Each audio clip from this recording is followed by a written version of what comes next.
ഈ സിനിമയുടെ show stelar തീർച്ചയായിട്ടും അത് ക്ലോഡിയോ മിറാൻഡ തന്നെയാണ്. ഞാൻ പറഞ്ഞില്ല, ഇത് എന്ത് ഓരോ ആ കാറിന്റെ ഫ്രണ്ട് കോക്പിറ്റിൽ ഇരിക്കുന്ന ആ ഒരു സീനൊക്കെ ഉണ്ട്.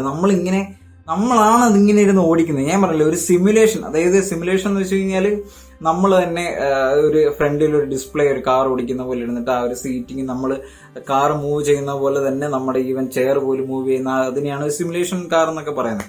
അപ്പൊ അതിൽ നമ്മളിരുന്ന് ഗെയിം കളിക്കുന്ന പോലെ, അല്ലെങ്കിൽ നമ്മളിരുന്ന് ഓടിക്കുന്ന പോലെ, അതുപോലെ നമ്മളെ അത്രയും റിയലിസ്റ്റിക് ആയിട്ട് ഫീൽ ചെയ്യിപ്പിക്കുന്ന രീതിയിലുള്ള ഓരോ ആംഗിൾസ്, ഇതെങ്ങനെ എടുത്ത് എന്ന് തോന്നിപ്പിക്കുന്ന രീതിയിലുള്ള ഓരോ ആംഗിൾസ്. സത്യം പറഞ്ഞു, ഞാൻ ഇതുവരെ കണ്ട കുറെ സിനിമകളിലൊന്നും ഇല്ലാത്ത തരമുള്ള ആംഗിൾസ് ഈ സിനിമയിലുണ്ട്. അത് തന്നെയാണ് ഈ സിനിമയുടെ ഏറ്റവും പീക്ക് എക്സ്പീരിയൻസ് എന്ന് പറയുന്നത്. ഈ സിനിമയുടെ ഓവറോൾ എക്സ്പീരിയൻസ് എന്താണെന്ന് ചോദിച്ചു കഴിഞ്ഞാല്, ഈ സിനിമ കണ്ട് ആസ്വദിച്ച് നിങ്ങൾക്ക് ഇറങ്ങി വരണമെന്നുണ്ടെങ്കിൽ ഫോർമുല 1 അല്ലെങ്കിൽ ഫോർമുല 1 F1 റേസ് എന്ന് പറയുന്ന ഒരു കൺസെപ്റ്റ് എന്താണെന്ന് നിങ്ങൾക്ക് അറിയണമെന്ന് നിർബന്ധമേ ഇല്ല.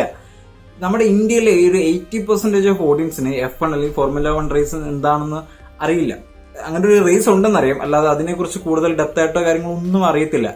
ഞാൻ പറയട്ടെ, ഇതൊന്നും നിങ്ങൾ അറിഞ്ഞു വരേണ്ട ഒരു സിനിമയേ അല്ലത്. കാരണം ഈ സിനിമയിൽ തന്നെ ഇതെന്താണെന്ന്, ഇതിന്റെ ബേസിക് ആയിട്ടുള്ള കാര്യങ്ങൾ എന്തൊക്കെയാണെന്ന് സിനിമയിൽ വളരെ വ്യക്തമായിട്ട് നമുക്ക് പറഞ്ഞ് കാണിച്ചു തന്ന് അത് മനസ്സിലാക്കിപ്പിച്ചുകൊണ്ട് തന്നെ സിനിമ നമ്മളെ എൻഗേജ് ചെയ്ത് സിനിമ പൂർത്തിയാക്കുന്നുണ്ട്.